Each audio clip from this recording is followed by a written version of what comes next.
Nastavljamo naš jutarnji program. Naši gosti ovoga jutra, gospođa Nina Stojanović, humanitarna organizacija Stup Kralja Stefana. Nina, dobro jutro, dobrodošli. Dobro jutro. I gospodin Kristijan Kaša, bivši oficir KFOR-a. Kristijane, dobro jutro, dobar dan. Vas su zaustavili na granici. Da. I nisu vas pustili da uđete? Pa nismo došli. Mi smo dobili obaveštenje od kancelarija Kosovo Metohiji da nismo imali pristup. I mi nismo otišli autobusom, ali imali i dve druge autobusi koji su pričinske vlasti vratili.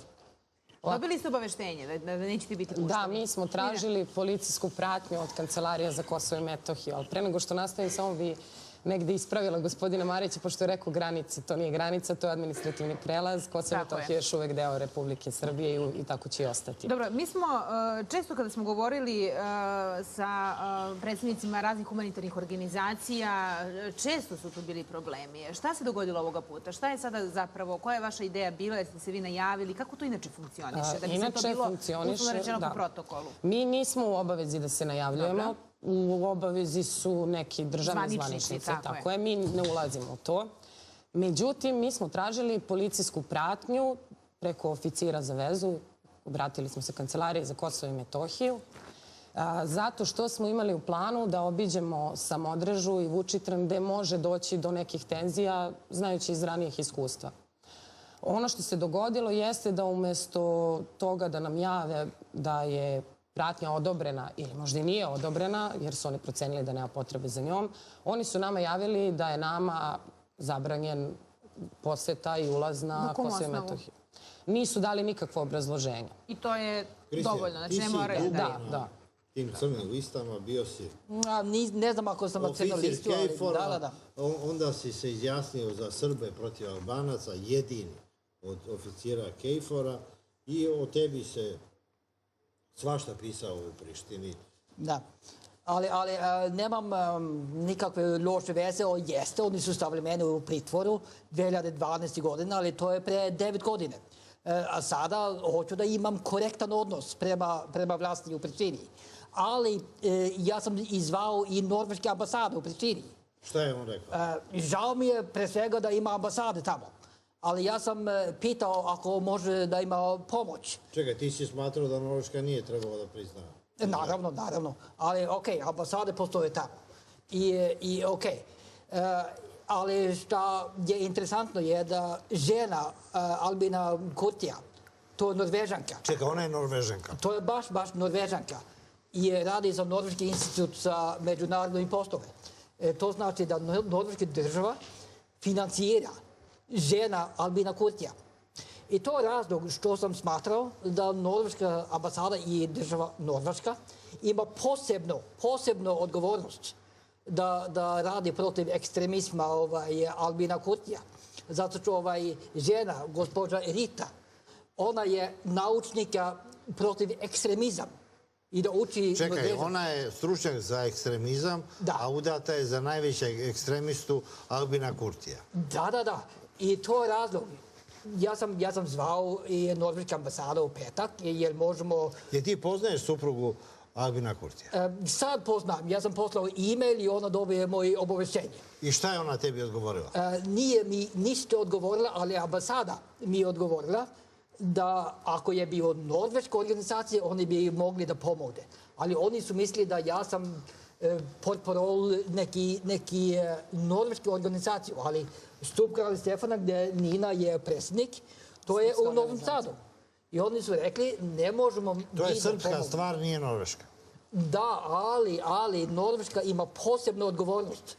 Kada je žena Albina Kurtija, supruga Albina Kurtija, to je Norvežanka. Dobro, Kris, samo da te prekinem, i mi imamo posebnu odgovornost s obzirom da je Albin Kurti državljanin Republike Srbije. Naravno, ali... Čekaj, on kad je došao na studije iz Gusinja, iz Crne Gore, u Prištinu, on je došao kao Kurtović.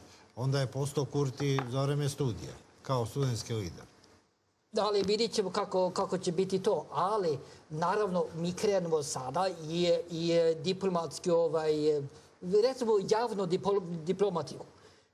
Čekaj, ti si i ranije sa raznom humanitarnom pomoću išao Nekoliko puta. Ja sam redovno svaki drugi mesec. A jesu te zaustavljali? Nikada.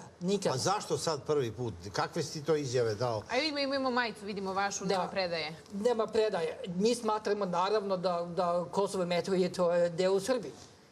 Ali to ne znači da ne možemo da imamo dijalog prema prištinski vlasti. Naprimjer, imamo sada besplatni roaming na Kosmetu od 1. jul i to je dobra stvar.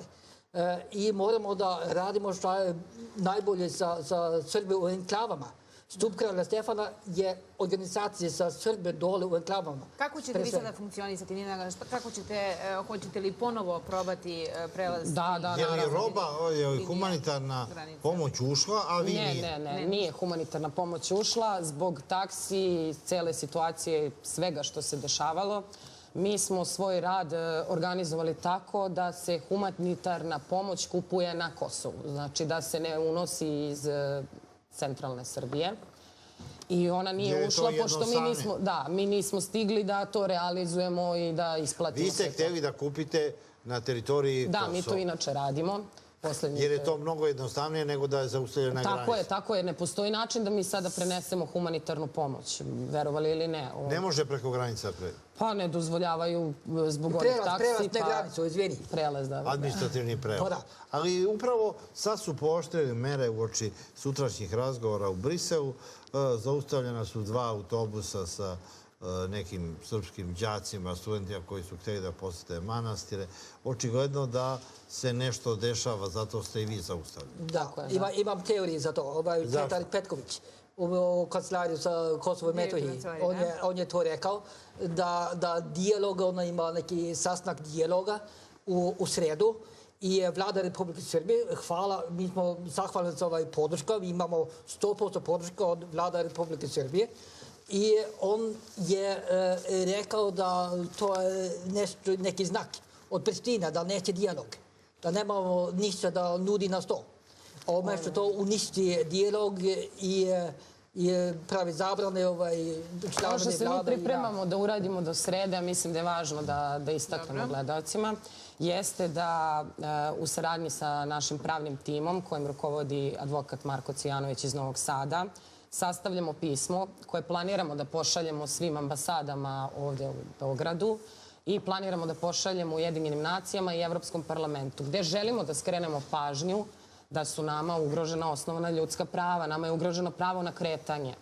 Osim toga, mi smo u sopstvenoj zemlji, da. Osim toga, mi smo sprečeni da uručimo humanitarnu pomoć koja je nekome neophodna tamo. I po raznim deklaracijama to se vodi ili čemu god da je to neophodno, da to mora da se... Kristijan, kako vi Norvežani doživljavate Albina Kurtija kao svog zeta? Moj zadatak je da obaveštim Norvežani da... I ti možda napišeš neki tekst da ti je Kurti... Da, ja imam moj e-mail spisak i znam da dosta NATO globalisti, oni čita moji e-mailovi.